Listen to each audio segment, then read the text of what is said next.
What's up, guys? Welcome to this episode of Beers and Breakdowns. Today we have a special guest, my homie, Bedros Keulian, founder of Fit Body Bootcamp, author of Man Up. What's up, everybody? Hello.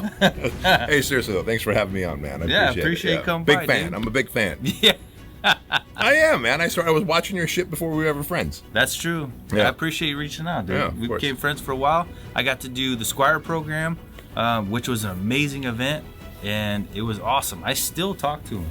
I still talk to Malachi? Malachi. Yep. I see he hits me up every once in a while, lets me know how he's doing, and it's awesome. That was a great event. Man, appreciate you doing that. That was a cool thing, man, because a lot of young men don't have a male mentor to go through the Squire program with, and you really helped him out, man. And he speaks so highly because I still keep in contact with him. No, I appreciate that. Yeah. So cool. Today we're going to be watching a film, Nobody. And if you guys don't know, Nobody, look at what did Rotten Tomatoes give? 84? Abel loves this movie. I don't know how I feel about it. Basically, it's 100% a ripoff of John Wick. Yeah, with Saul Goodman. Yeah. If y'all watched Breaking Bad, and who hasn't seen Breaking Bad? Right. Saul Goodman, the kind of cringy, shady attorney, is playing this John Wick character. Bro, when you're watching John Wick, you're like, the average person would be like, well, I gotta be like Keanu Reeves, like all fit and good looking and athletic and spry to do all that. When you're watching this, you're like, all right, you know, male pattern balding and, I could do that. Yeah, a few pounds overweight, kind of average guy. Okay, all right, I could pull that off. Yeah. He gives us hope. He gives us. Me specifically. All right, so there Because you of go. the hairline. So the average guy, so Nobody is coming in hot for the average guy and making them feel like they could be John Wick. So let's dive in, check out this Nobody, which I'm pretty sure they're already in the plans for Nobody 2. So it was a very successful movie. Rotten Tomatoes give it an 84%, which in this woke culture is really hard to get without being, you know, some kind of progressive statement piece. So for just some shoot 'em up, you know, beat 'em up action movie, 84% from Rotten Tomatoes is pretty tough. Damn right.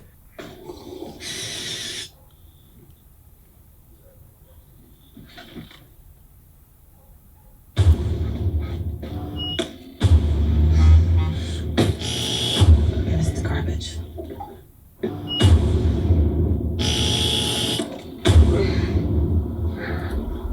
All right, so I got a lot of questions about this scene. So first of all, why do you do pull-ups on a bus station bench, like staring at your wife's face?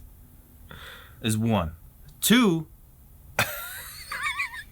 I'm dying because that's exactly what I was thinking, number one. And number two, I'm like, why does he have to take a bus? Like, did life get so bad for this guy? Like, he went from like being this badass killer gangster. I imagine like he would be getting paid like via briefcases. Like, hey, how many briefcases did you make for that killing?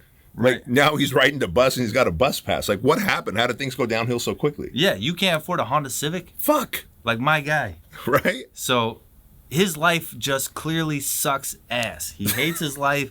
He misses the trash can every fucking day. He has to do pull-ups on a park bench. He can't even afford a pull-up bar. Not even one of those ones that like hook on the inside of your door. Yeah. What is that? The perfect pull-up? Yeah. What are those things called? Well, I think you're getting the perfect push-up mixed up. Perfect push-up. Yeah. But either way, you hook that. It's like $10 on Amazon. You hook that bitch on the inside. You could do pull-ups inside your own home. The convenience.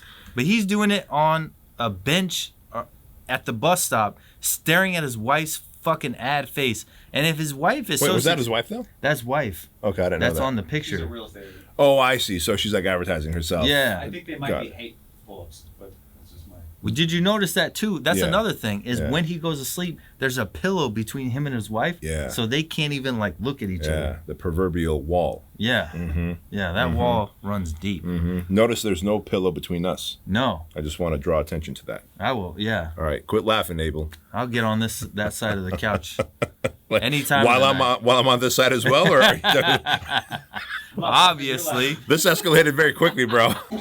See? I use a debit card. He's a debit. I didn't find anything. What about his watch? Is this worth something? To me, it is. Take it.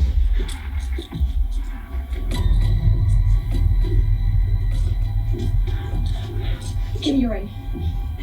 Give me a fucking ring. So this shit's ridiculous to me because it's like, first of all, somebody comes in his house and he's supposed to be this ultra badass, right? Yeah. And what does he do? He goes for a fucking golf club. How are you this ultra badass that doesn't have any kind of hidden weapon system in your house to eliminate some kind of threat like that? You going for a golf club just because it's sitting there? And then second of all, like, that guy's doing whatever he wants. It's a while before he sees that she's holding a revolver that doesn't have any bullets in it. Touché. So the whole premise that he pre-evaluated the situation to make sure it was safe, and that's why he let it go, doesn't make any fucking sense. And I'm glad, as a Green Beret, you bring up that angle. As someone who used to formerly be involved in home invasion robberies, I can tell you that. Oh, damn. Yeah. I've talked about this openly on my show, on my podcast, so it's no secret. But I'll give you the other perspective. You had no idea. Yeah. This was not a plan. I had no idea. Yeah. I'm a reformed person. Just friends, I'm a reformed person. I'm not, I don't, right? Me too. See, no pillow. No pillow. No, We're reformed. there's no pillow here. No divider. There's no a divider. lot of nonsense unity. happening in my life. And but from the perspective of them who broke in, number one, why are you only going for cash? Because most people, 2021, they do use either their phone or a debit card. Back in the day, and it still works today, I'm stealing VHS players. I'm stealing VCRs. I'm stealing jewelry. I'm looking for guns. I'm looking for expensive kitchen stuff like the cutlery and stuff, because all those things I would allegedly take to a pawn shop, or you take to the hood and you start swapping. Or I'm stealing your car and parting it out, especially if it's a Honda Civic, Honda Accord back in the 90s. But I say this because the one thing that's unavailable these days to people, cash, is what they're looking for, when they could take jewelry, guns, and all this like other stuff, house goods, that they could pawn off and get money for immediately. Yeah, So, it doesn't make any Yeah, sense. rookies. Yeah, rookies. And it's funny because Abel used to work at a pawn shop. So he would deal with the people coming Like in to 12 try and years. sell this No stuff. kidding. Yeah. Where at? What city? It's very. Okay. I All right. visit. Got it. So all the meth addicts that come in and try to get some meth money. Oh, yeah. You Yeah, were so encouraging meth. Yeah. Way to go, Abel. But you're right. When I was younger, it was like you knew the things that had value in everybody's house, and you knew how to target those things. You knew what you can carry, what you could fit, what is going to produce the most value in the smallest bundle. So then you can go and hit the resale market and get your money back. Yeah. You're not looking for fucking cash. Who's got cash today? Right. And who had cash Yeah. then? You're not really going after rich people. You Right. know, you're like, TVs were a big fucking thing. Yeah. Yeah. 'Cause You're that not taking flat someone. screen- Yeah. You know, but so it's just ridiculous, this whole scene that we're supposed to buy, that these like happenstance people are just like, we don't know what we're doing. And then he's like, I know they're full of shit. But you're pointing fucking guns at people's faces. And if he deduces that she's got a revolver with no bullets in it, Yeah. and his golf club is already in the ready position, aren't you at that point swinging? Fucking send it. Right? Yeah. If not for any other reason but to protect your family. Right. So Because it doesn't seem realistic to me. No. Yeah. No, not at all. And if it was me, if I hear anything in my house, I have multiple guns stashed throughout my house. I'm going for a gun. And the minute I see somebody in my house, I don't give a fuck if they have bullets in their guns. I don't care if they are even pointing a gun at me. I don't care if they have a fucking baseball bat in their hands. If they're in my house, they're dying. You live in Texas, don't you? Yeah. Yeah, I live in California. I have to ask him, is it okay if I shoot Yeah. you? Yeah. It's I like, was gonna say, we may have to are you edit this depending trying on the state to we hurt live me? in. That's not true. Future cases. Right.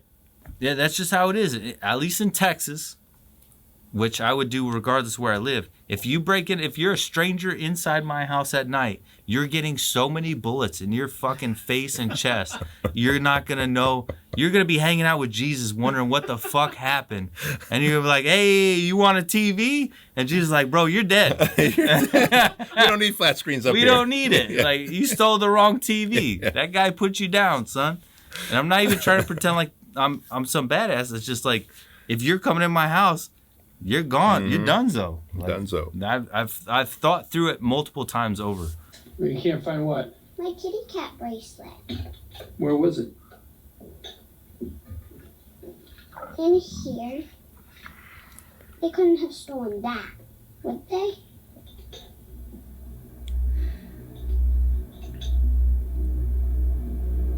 I'm sure it'll turn up somewhere.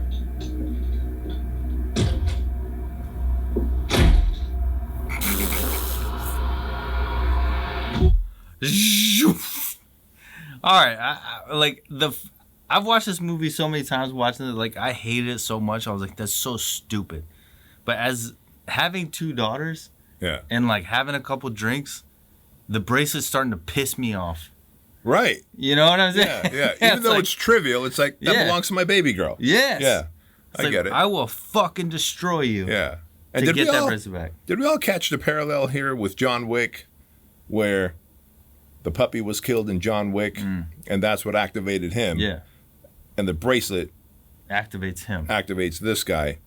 Yet, I'm going to go back to having a revolver in his face and someone invading their space, and he had a golf club, and that didn't activate him. No. It just seems and then incongruent. he punched his son in the face. Like, the guy comes and punches his son in the face, rocks him. Yeah. I was like, is that not your kid? Yeah. You only have one kid, and it's the girl, and you care about her bracelet? I think John Wick would have lost it in that scene. Way before. Uh-huh. Yeah. Way before. And that's why John Wick is just a better movie, because this one is, I don't know, to me it's just a stretch. I don't get it. Like, the bracelet activates him. But let's not forget, this is Saul Goodman, bro. This is Saul Goodman playing a gangster, badass hitman. Yeah. Yeah. So we'll give him that. Saul I just think fucking the kid's bracelet is like a really dumb way for the writers to be like, the kid's bracelet, bro. I could see them all sitting around like a white table, be like, when does he get activated? He steals the kid's bracelet. Like, not when the son's punched in the face. Not when their space is invaded. Not when there's a revolver in his face. The 100 times before this that have way more significance, it's when everything is back to being okay, and you realize that the bracelet's missing. Which she could have just misplaced. Right. Right? She could have just misplaced, and now she just triggered Dad to go on a fucking killing spree. Oh my God.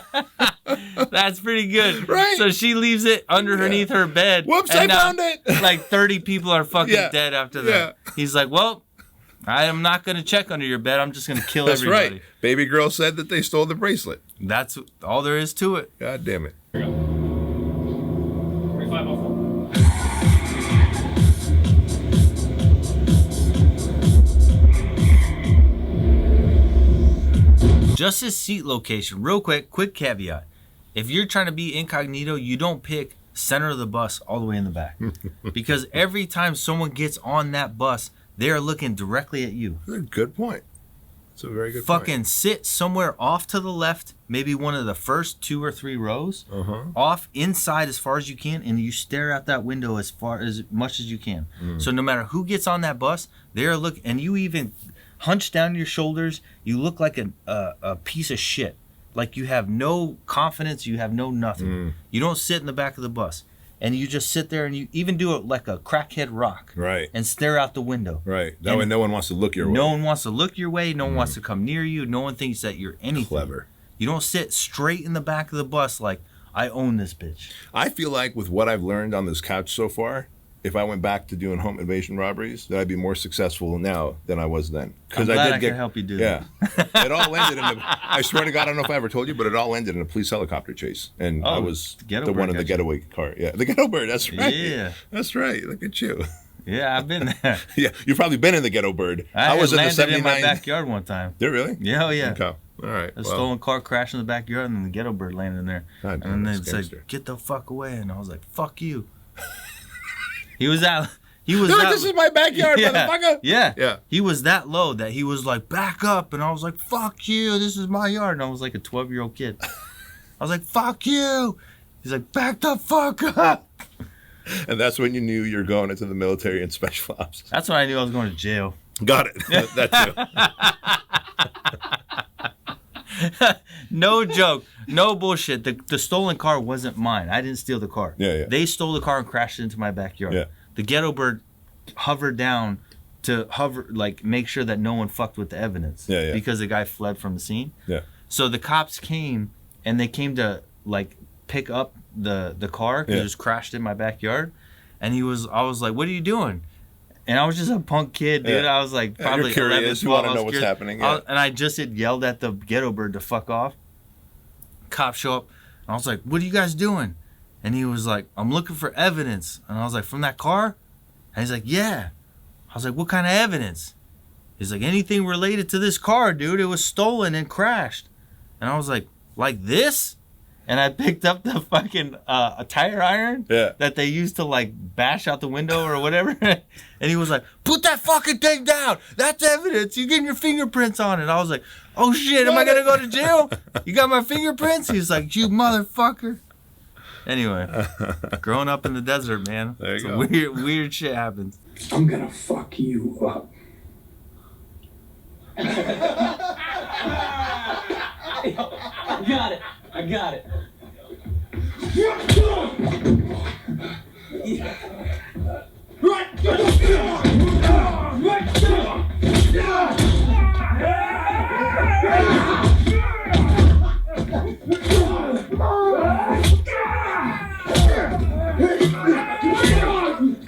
It's bad. It's bad. It's bad coming. It's bad. So that's one thing I like. This is one of the best scenes of the movie, in my opinion, is because it's very realistic, as in the sense that if you get in a fight with a bunch of dudes, you're getting your ass whooped. Yeah. Like, there's no way you're going to walk out just tag, and I'm fine. Right. Like, he gets fucked up. He gets stabbed. It's basically a shit show. True story. There we were, me and my family, coming back from Maui, flying back from a vacation. It's like an 11 o'clock flight, 11 p.m. And I think about this because it was another form of public transportation. Big old 747 over the Pacific Ocean. And what got me thinking about this scene that I'm going to describe to you is because, you know how they're like stab and wait, but in real life, if you've seen any kind of real life footage of people, yeah, it's like you're just stabbing. Like the bad guy's just stabbing, just filling you up with holes. Great point. And so, long story short, we're sitting in the back of first class, me, my wife, and my 2 kids. And there's a dude way up in the front of first class going off, where people have like spread themselves out. Have I told you the story? I've heard, I think you have. Okay, so long story short, he ends up being a flight risk. The flight attendants come down the aisle on my side with zip cuffs, right? And I asked the flight attendant, I'm like, ma'am, what's going on? Like, is everything okay there? She goes, no, he's a flight risk. And I look at the guy sitting behind my wife in first class, and like we made this eye contact, like, right, if shit goes down, we've got this. And I had just gotten done training for 6 weeks, MMA training with Aaron Weatherspoon. At the time, he was the King of the Cage welterweight champion. Cool cat. And we had really focused on like arm bars, rear naked chokeholds, guillotines. Arm bars, rear naked chokeholds, guillotines, and then the Muay Thai clinch.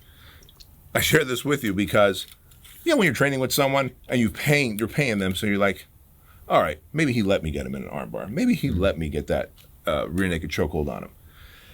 And so there we are on the plane.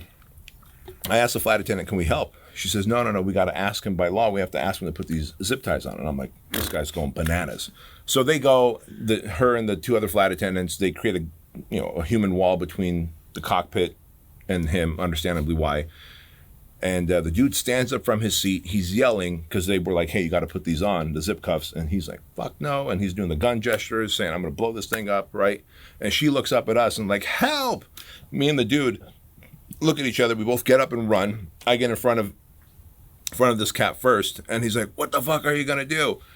And he puts his hands up. I don't know if he was going to punch me or push me or whatever, but I just, in the most, not as clean and accurate as Saul Goodman here, but I just like slap boxed my way through his arms, got behind him, and sure as shit, the rear naked chokehold worked. It was the first time I ever got someone on the rear naked. Yeah. And now this guy's bucking like a bronco, and I'm whispering in his ear, bro, relax, calm down. No one's going to fucking die. You're not killing anyone. Bro, I go on business trips all day long, and no one has ever been like a threat. Now I got my family on this plane, and so he finally crouches down because I just keep tightening up on him. And here's the funny part. The other cat who came up to help, he's trying to wedge the guy's arms between my gut and his back to zip tie him. Of course, I'm on his back. Yeah. So I'm like, shit, what would Aaron Weatherspoon do right now, right? So I'm like, that's right. Guillotine, or guillotine chokehold. So I quickly switched to a guillotine chokehold, and in my head, while I'm panicking, I'm sweating, I'm nervous, I'm fucking scared. I'm like, Aaron would be very proud of me right now. So I get him in a guillotine chokehold, and the dude handcuffs him, and then we obviously take turns, and LAPD takes him away when we land. We took turns sitting security with him in the back. He was going in and out of consciousness. I think he was drugged up. But bro, it was the scariest moment of my life. And I'm thinking, this cat is fighting whatever, 4 or 5 guys, Right. like in a tight, confined area. And I've been in plenty of fights before as a young man. An airplane's a pretty tight, confined area, and this is a scenario I would not want to be in. I don't care how well trained I am. No. Just I don't want the law of numbers to be against me. Exactly. The law of numbers. That's the thing, is like there's only so much you could do, and that's something that we talk about in John Wick 3, is like when you send an overwhelming force against somebody, there's only so much you could do. There's only so much skill you could have. There's only so much technique in like you're gonna just lose.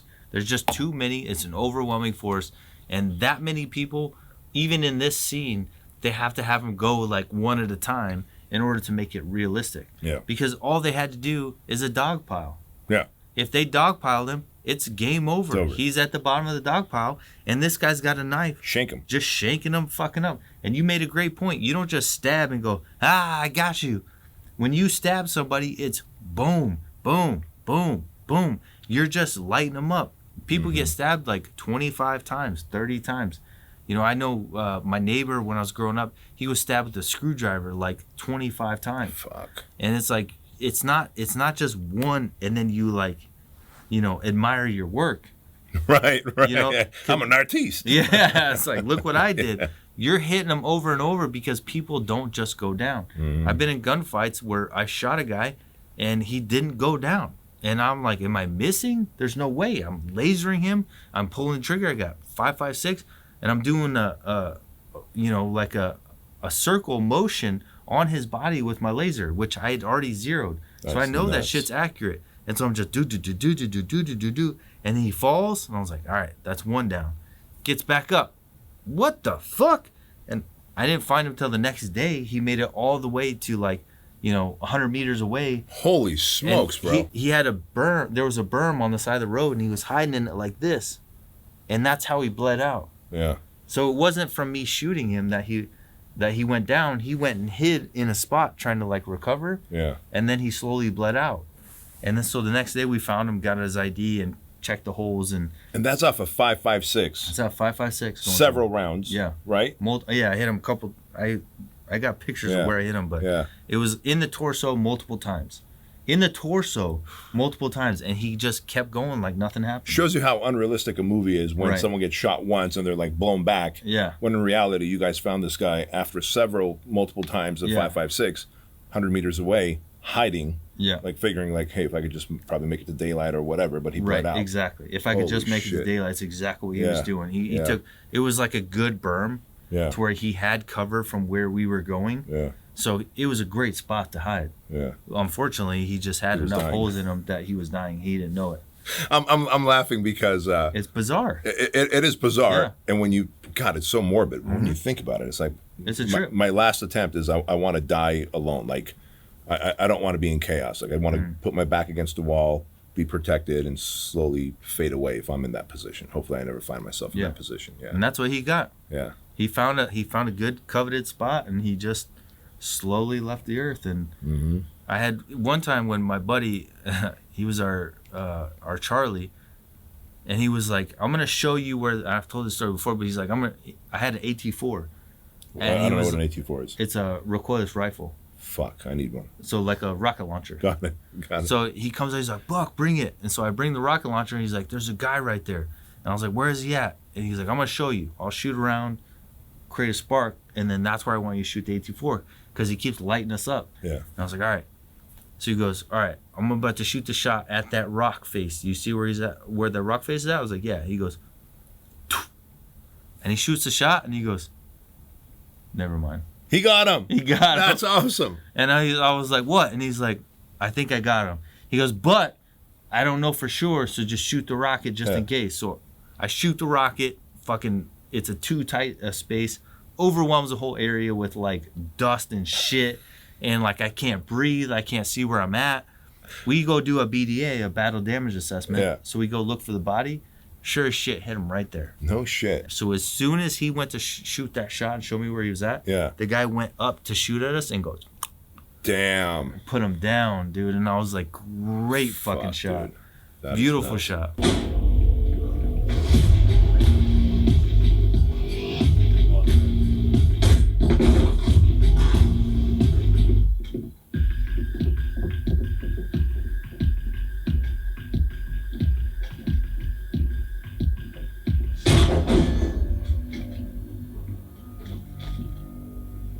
All right, so this whole coming in tactics-wise is bullshit. I was just gonna ask you is how accurate that is, because I don't know what I'm looking at. So it's hot garbage. So first of all, they have suppressors. I'll give them that. That's a good thing. You always want to run suppressors anytime you're trying to be,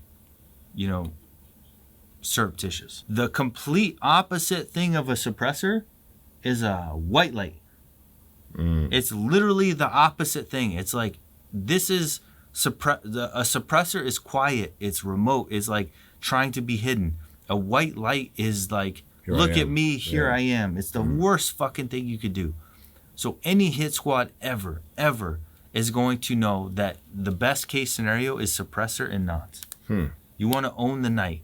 So the fact that he goes and cuts his own power out and then they're running white light, it's like, whose side are you on? It doesn't make any sense. Who's running nods? You're going to cut your own power and you don't have nods.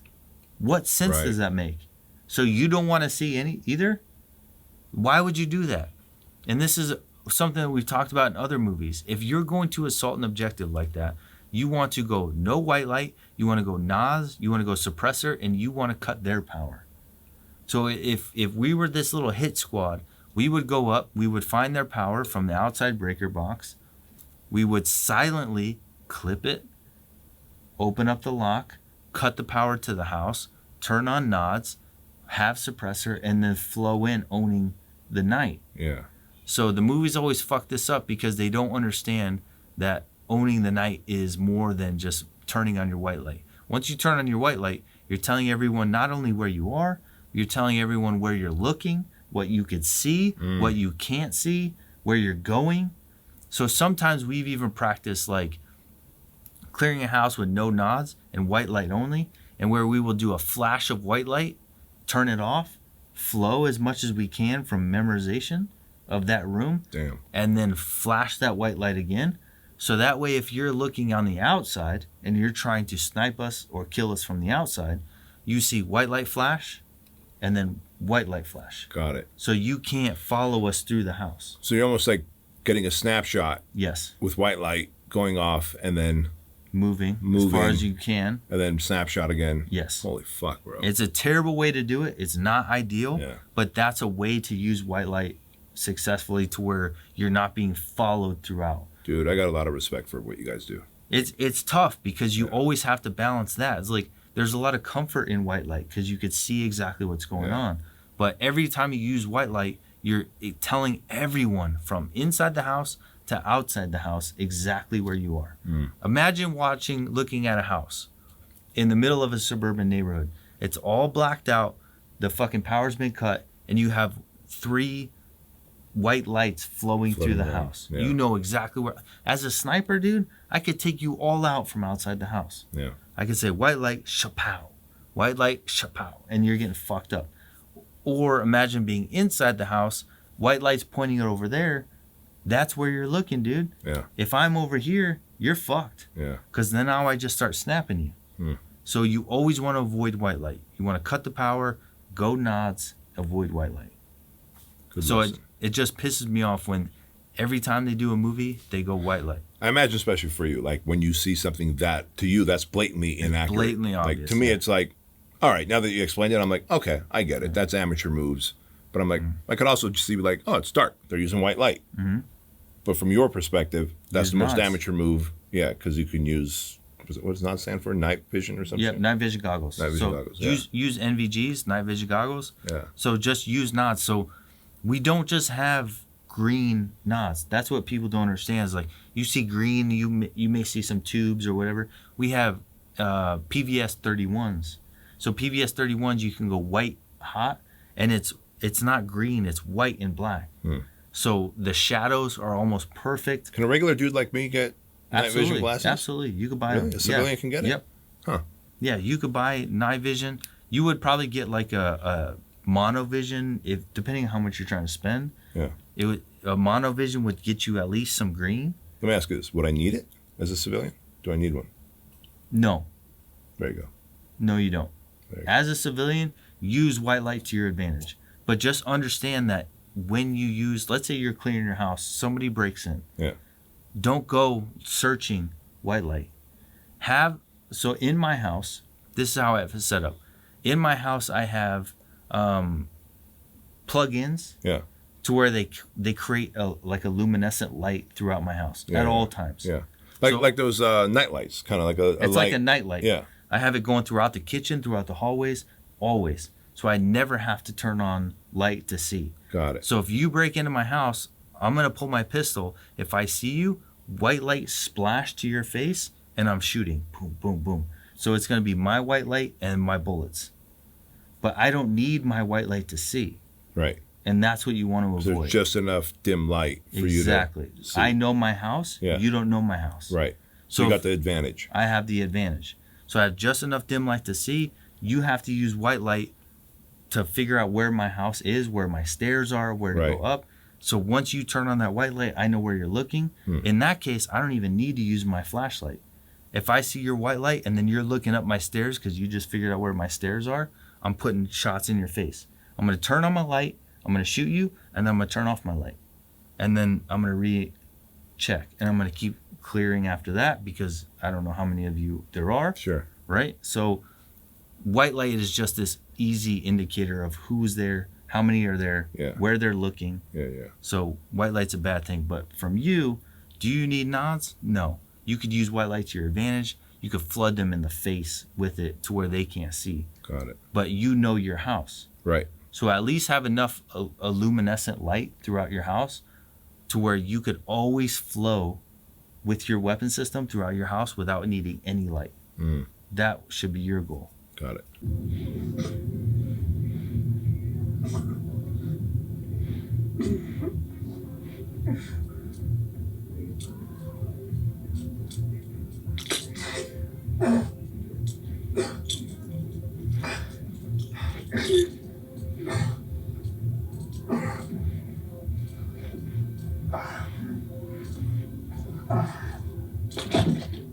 My issue with this, did you see kind of what's going on? Yeah, yeah, yeah. So I have a couple issues. So first of all, the fact that the whole dislocating your thumb thing. Yeah. Me and you got some big ass fucking hands. Yeah, I got sausage fingers. Yeah, we got short fucking fingers, but we got some big ass chunky ass hands. Yeah. I don't care what you dislocate from this. It ain't getting out. You're not getting that fucking thing off. Yeah. You're not getting cuffs or not sliding over our big ass hands with our dislocated fucking thumb. Like, there's no way. Because we still got way too much chunk. And you could, cuffs, as a former police officer, like I cuff people all the time. You don't want to cinch it up so much to where they have injuries by the time you get them to the jail. Yeah. But at the same time, you're knowledgeable enough to know how tight to make it to where they can't slide it off. Right. Right. And in SEER school, they always teach you to, no matter what, like what kind of, system they're trying to put on your wrists, you're always trying to like flex it. So if they're going to put some zip ties on me, I'm not going to let them go flat like this and get it tight.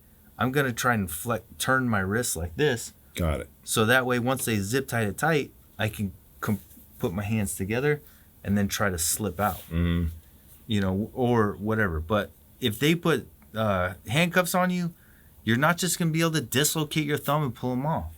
And if you have your hands behind you, why wouldn't you just pull your hands in front of your body That's what I was wondering too. and then pull it all open? And then he pulled a lever in the trunk. So he could see obviously that they're hauling down the highway. Mhm. Wouldn't the driver see in the dash like, hey, your trunk's open? Yes. Like a little red light, Yeah. right? I mean, not only can they hear all the ruckus, and I get it, there's music playing, so maybe they Yeah. don't hear the ruckus, but bro, a little red light goes on your dash. Yeah. I don't like, this is 2021. It's not like a 1982, going back to a Honda That's a good Civic. point. Yeah. Yeah. Yeah. I don't like when there's unrealistic shit that even like a civilian like me could figure out. Right. Yeah. And there's no way that those guys are going to be riding around with this guy in the trunk, hear him just dunk, dunk, dunk, dunk, dunk, dunk, dunk, getting a fire extinguisher. First of all, and who has a fire extinguisher in their trunk? Yeah, I sure don't. I don't. Not many people. I don't know of any cars. I actually Googled it to research how many cars come with fire extinguishers, and they said almost no cars come with fire extinguishers in the trunk. So he's getting so lucky that these people actually placed a fire extinguisher in their trunk, and he happened to find it. Yeah, here it is.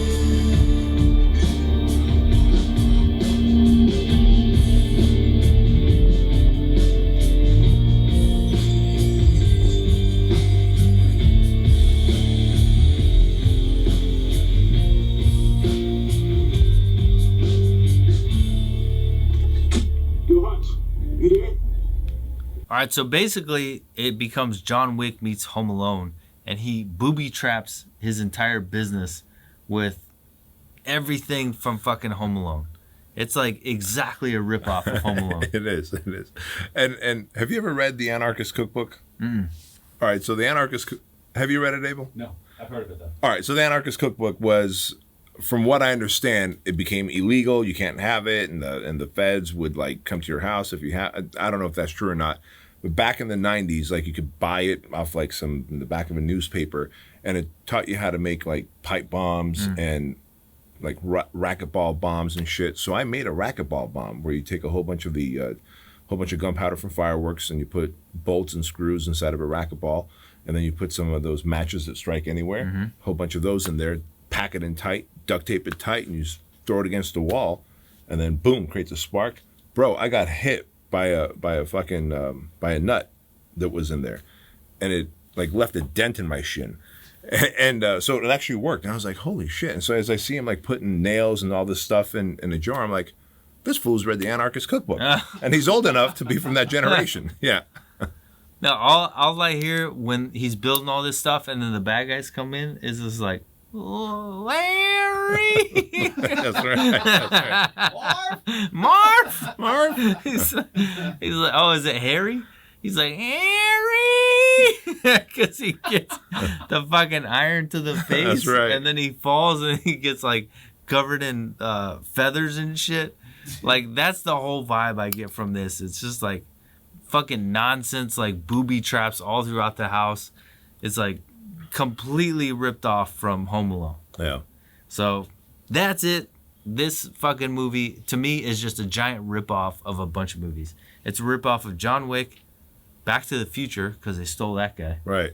Home Alone, and Better Call Saul because he's a boring ass fucking nobody.